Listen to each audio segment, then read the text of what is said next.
அரசு திட்டங்கள் பல இருந்தாலும் வனத்துறையின் கெடுபிடிகளால் உதகை அருகே பொக்காபுரம் பழங்குடியின மக்கள் அடிப்படை வசதிகளின்றி தவித்து வருகிறார்கள்.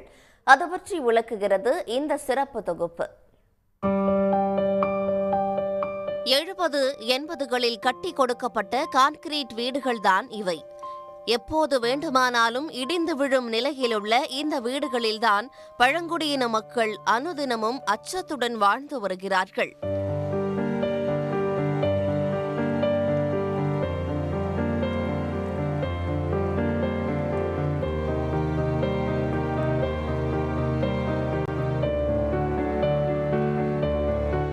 உதகை அருகே பொக்காபுரம் பகுதியில் தொடங்கி தொட்லங்கி, தக்கல், குறும்பர் பள்ளம், கோவில்பட்டி ஆகிய பழங்குடியின கிராமங்களில் சுமார் 400க்கும் மேற்பட்ட குடும்பங்கள் வசித்து வருகின்றன.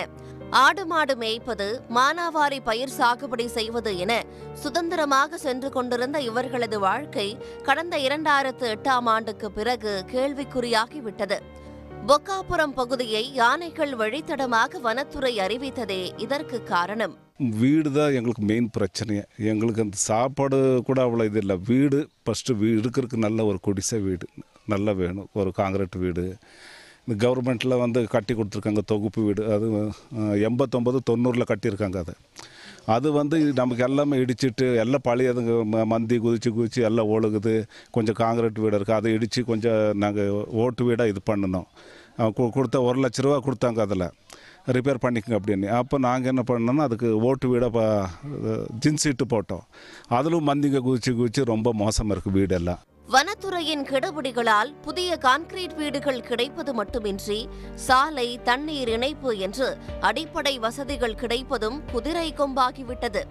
பொக்காபுரம் மக்களுக்காக புது கழிவறை கட்டி முடிக்கப்பட்டாலும் வனத்துறை கட்டுப்பாடுகளால் அவை ஓராண்டாக பயன்பாடின்றி பூட்டியே கிடக்கிறது.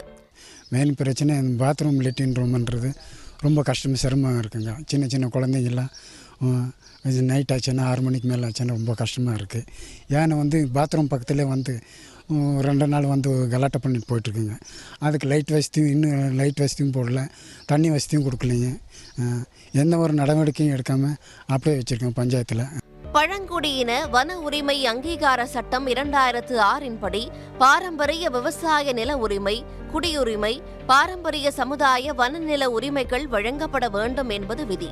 அந்த உரிமைகள் தங்களுக்கு வழங்கப்பட்டால் மட்டுமே வாழ்வாதாரம் மேம்படும் என்கிறார்கள் பொக்காபுரம் மக்கள். இங்கே இருளா குறும்பா 2 கம்யூனிட்டி இருக்கு. வேலை இல்லாமல் ஒரு 100 பேருக்கு மேலே வெளியூரில் கல்லட்டி, ஊட்டி அங்கே அந்த மாதிரி ஏரியாவில் போய் விவசாய பூமியில் விவசாயம் செய்கிறாங்க. நாங்கள் எங்களுடைய விவசாய பூமியில் செய்யணுன்னா அதுக்கு எஃப்ஆர்ஏ பட்டை கேட்குறாங்க. நாங்கள் ஒரு இத்தனை தலைமுறைன்னு சொல்லாமல் நிறைய தலைமுறைகளை நாங்கள் விவசாயம் பண்ணுற பூமிக்கு எங்களுக்கு இன்னும் பட்டை கிடைக்காம எங்கள் வாழ்வாதாரம் பின்னோக்கி போயிட்டுருக்கு. எங்கள் வாழ்வாதாரம் ரொம்ப மோசமாக இருக்குது. எங்களுடைய வாழ்வாதாரம் மேம்படணும்னா எங்களுக்கு தனிநபர் உரிமை, சமுதாய உரிமை, சமூக வள மேலாண்மை உரிமை கொடுத்துச்சுன்னா எங்களுடைய கிராமம் மக்களுக்கு வாழ்வாதாரத்திற்கு நல்ல பயனுள்ளதாக இருக்கும். பழங்குடியின மக்களுக்காக தமிழ்நாடு அரசு பல கோடிகளை ஒதுக்கி திட்டங்களை கொண்டு வந்தாலும் அவை இந்த பொக்காபுரம் பழங்குடியின மக்களுக்கு எட்டா கனியாகவே இருக்கிறது. இதனால் யானைகள் வழித்தடம் என்ற பெயரில் பறிக்கப்படும் அவர்களது உரிமைகளை மீட்டுக் கொடுக்க வேண்டும் என்பது பலரது கோரிக்கையாக உள்ளது. சன் நியூஸ் செய்திகளுக்காக செய்தியாளர் சிவசாமி. உள்ளூர் செய்திகள் முதல் உலக செய்திகள் வரை உங்களை சுற்றி நடக்கும் எல்லா செய்திகளையும் நொடிக்கு நொடி அறிந்து கொள்ள சன் நியூஸ் வாட்ஸ்அப் சேனலை ஃபாலோ செய்யுங்கள். QR கோடை ஸ்கேன் செய்து சன் நியூஸோடு இணைந்திருங்கள்.